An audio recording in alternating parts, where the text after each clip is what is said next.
Olga Kurylenko, welcome to IWC Talks 2. We're delighted to have you here. I wondered if we could start by talking about your early discovery at the age of 13, I believe, when you were in Moscow on a holiday. Is that true? Yeah, that's true. And it was my first visit to Moscow, and we only had a week. And yeah, there was a woman who came up to us in metro, and she saw me from the back, actually. So she liked my back. She didn't see the front. She did say it. She said, I just saw the hair, because I had very long and very thick hair, and it was up to here. And she said, you know, I just saw the hair, and I thought, you know, I have to look in front. And then she looked, and she's like, well, you know, maybe you could try being a model. But then she said, but you know, how old are you? Ah, you're very young. You know, they change. Sometimes they're cute when they're teenagers, and then they grow into not very cute. And I was just listening. I was like, uh-huh. I was like, really? I didn't even know that. I was like, what is she talking about? I was like, oh, am I going to change into some monster? She's like, so we have to wait a couple of years to see what she looks like later, because she's not going to look the same. And anyway, so in a year, I know it was like that. It was kind of weird. And then a year later, we sent her just like self-portraits. And yeah, and she said, yeah, okay, let's do some professional tests. And basically it started like that. So you ended up, you lived in Russia for a while. You lived in Paris. You were in Paris by the time you were 16, I think. Yeah. You know, I lived in Paris for 13 years, yeah. And so you were really an outsider in a lot of places. Do you think that gave you a particularly unique perspective and perhaps a particular gift for reinventing yourself? I think so. I think it's actually good in the way, you know, that was born, you know, in Ukraine, and also that, you know, I didn't know anything. I was so hungry to see the world and to have the knowledge. And, you know, I've never traveled as a kid. You know, some kids, they've traveled already by the age of 15. They've been everywhere. I had never been anywhere. So I was very eager to learn languages, to discover cultures. I really plunged into the French culture, for example. You know, I started watching French films, learning the language, obviously. You know, I got a lot of friends that were really French. I didn't hang out with Russians or Ukrainians like a lot of people do. You know, when they move, they actually find, their community. I did the opposite. I cut myself off because, well, not on purpose, but I was so much more interested in other, you know, people, because I wanted to grasp the whole, you know, the new culture for me. And there it went. Then I went to, you know, I lived a little bit in New York. It was the same for America, and, you know, and then I traveled to other countries. And each time I go, when I went to Japan, I was, you know, I remember I brought a Japanese book, How to Learn Japanese, with me. You know, I always tried to kind of, you know, learn about the other world. And it's great also that this job, you know, well, first modeling and also acting, that it gives you, you know, we travel around and we have this amazing opportunity to, you know, just jump and dive into these new worlds and cultures, because we stay there for a while, so we have time to actually explore, and it's a great thing. And tell me how the acting then came about, because obviously you were modeling, you were very successful, you were on the cover of, you know, some of the biggest magazines globally and campaigns.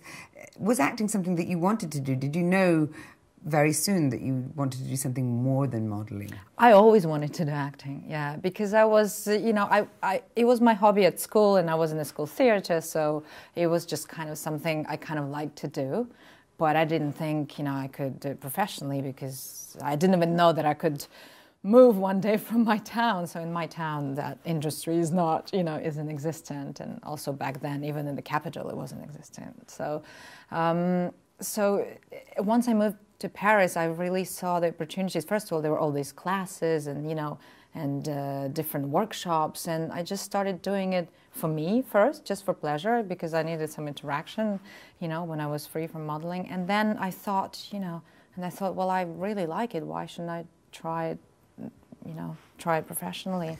I know that in a number of the films you've starred in, you've been required to perform some pretty energetic stunts, not least in, like, you know, James Bond, Quantum of Solace and so on, and that you've embraced that very enthusiastically and often done your own rather than getting some stunt person in. Is that because you're a particularly active person? Are you sort of likely to be out there doing dangerous sports on a normal day? Well, actually, it's the opposite. I mean, I don't think I'm the most active person. I mean, active physically. Like in my everyday life, I don't, work out, but because of that, I see this amazing opportunity. I'm like, oh, this is going to be fun, and I can move, and I can teach me. I like learning new things, and it's true that doing stunts by yourself is actually fun. You're with professional people that the security is usually very well, so you feel comfortable, and it's the best way of doing something dangerous. Because you're doing it in a sort of safe environment. Exactly, it's actually very safe. I mean, of course, things happen, but But also, I'm not. There's certain things that I never do. I'm scared of heights, so. Often, I got myself, saying yes to all these action films. Each time there was something to do on, a very high level. And each time I just think, why did I pick this part? I shouldn't have done it. It was a mistake. I don't want to do this. But the rest is fine. Like I love, fighting scenes and choreographies, like moving, running, jumping. That's okay. But as long as I'm not on top of the roof. You were brought up by your mum, and I know that your father was a very rare appearance in your life, only a couple of times before you were in your teens. How much of your resilience do you think you put down to that, and your ambition, the fact that you really wanted to work to change your circumstances? And how supportive has your mum been of my career? mum is very supportive. Yeah, she... You see, she once wanted to be a ballerina. She was, it was her passion. And her mother didn't let her move to Moscow to go to study professionally. And I remember when I was very young and there was this opportunity to go to Paris, and everybody said, how did your mother let you? She was so young. But I remember she said, you see, I'm sure I missed a career because my mom didn't let me from fear. She said, I'm not going to do this to you. She said, go. I want to give you this opportunity at least. And she said, if you fail, then you'll come back. But she said, you have to try.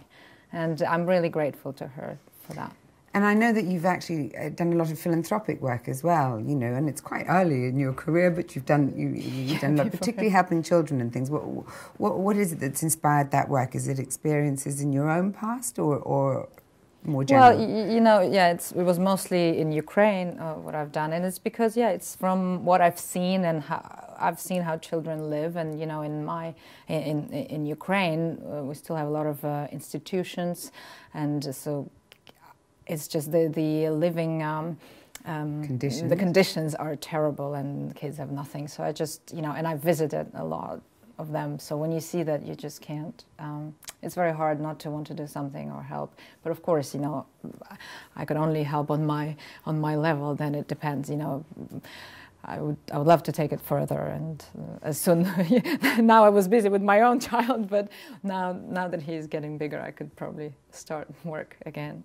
People presume that being incredibly beautiful is, just a fantastic ticket to be handed in life. But I wonder, in terms of acting, whether it's sometimes frustrating that you feel that sometimes you're cast because you're beautiful, not because you're clever and capable and extremely talented. And I suppose there's also the problem that still exists of there being fewer lead roles for women. I mean, Momentum was a fantastic, if rare, opportunity for you to take that leading role. I mean, I'm not going to, I won't say that, having a certain physical appearance, I wouldn't complain. It's a gift, and it's something that we can't choose or change, and it's a wonderful thing to have. But of course, you always have to prove that beyond that you have something else in you and you can do other things. And it's true that it's been kind of my goal to do. I never wanted to be just a pretty face, as they say, and it's kind of insulting. And I always wanted to do other things. That's why I travel. I try to learn things and learn languages. I always wanted to have some substance, and there's a way to go. There's a lot to discover yet, but at least I'm trying. And the parts. The funny thing is, in France, in the beginning, I actually had certain parts that I lost because of the look, because they actually were looking for someone, as they said, normal looking, and, which is, I think, I'm totally normal looking, but I was also younger, so it was different. But you can't win, can you? You just can't win. And then, as a form of thanks, I'm going to put you through the torture of 10 rapid-fire questions in 60 seconds. We're going to go. My favourite movie of all time is... Breaking the Waves. Oh, ouch. My advice to up-and-coming actors is... never forget where you come from. I would never leave my house without... An iPhone. The word that best describes you is... Honest. One item I would bring to a desert island is... It can be two, it can be a notepad and a pen or a typewriter. One superpower I would like to have is... be able to speak all the languages in the world. I don't know, is it a superpower? That is a superpower. My worst fear is... To lose people I love. Flats or heels? Flats. If you were reincarnated, who would you be? Simone de Beauvoir. And just finally, your favourite pastime when you're not working or learning languages? With my son. Thank you very, very much indeed. Olga Kurylenko, it's been an absolute pleasure talking to you on behalf of IWC Schaffhausen. I'd like to thank you very much.